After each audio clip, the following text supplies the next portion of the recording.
शंकर यादव जिंदाबाद जिंदाबाद जिंदाबाद। आपका नेता कैसा होगा? शंकर यादव जैसा होगा। शंकर यादव जिंदाबाद जिंदाबाद जिंदाबाद। जीतेगा भाई जीतेगा, शंकर यादव जीतेगा।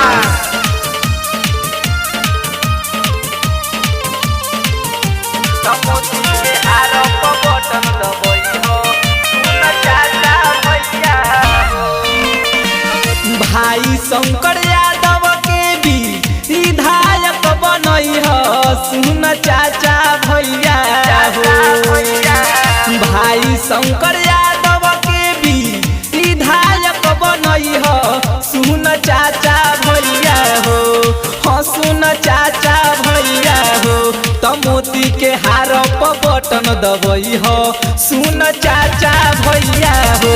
तो मोती के हार पर बटन दबई हो, सुन चाचा भैया हो। तो मोती के हार पर बटन दबई हो। शंकर यादव जिंदाबाद जिंदाबाद जिंदाबाद। आपका नेता कैसा होगा? शंकर यादव जैसा होगा।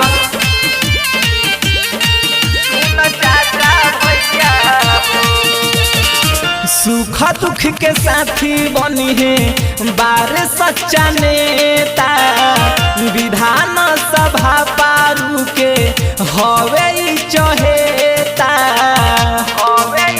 ए चाचा सुनो हो, सुख दुख के साथी बनी है बार सच्चा नेता, विधान सभा पारू के हवे ई चहेता। बाध पीड़ित हिंदू मुस्लिम सबके कैले मदद, जानी तू भूलई हो। चाचा बाध पीड़ित हिंदू मुस्लिम सबके कैले मदद, जानी तू भूलई हो।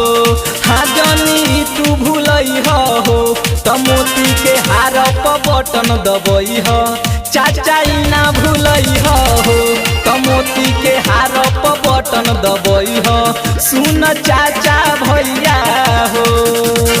Recording by Moria Studio, Supna Bazaar. तो मोती के हार पर बटन दबई हो, सुन चाचा भैया हो। सुन चाचा भैया हो। 3 नवंबर के बुद्धि पजई हो, क्रम संख्या 19 पर बटन दबई हो। याद रखिए भैया 3 नवंबर के बुद्धि पजई हो, क्रम संख्या 19 पर बटन दबई हो।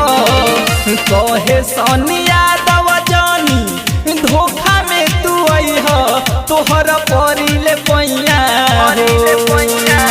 कहे सनी यादव जानी धोखा में तू आई हो, भैया परिले पैया हो। हाँ चाचा परिले पैया हो, तो मोती के हार पर बटन दबई हो, जानी बतिया भूलई हो। तो मोती के हार पर बटन दबई हो, सुन चाचा भैया हो। भाई शंकर यादव के भी विधायक बनई हो, सुन चाचा भैया हो। भाई शंकर यादव के भी विधायक बनई हो, सुन चाचा भैया हो। हाँ सुन चाचा भैया हो, तो मोती के हार पर बटन दबई हो, सुन चाचा भैया हो। तो मोती के हार पर बटन दबई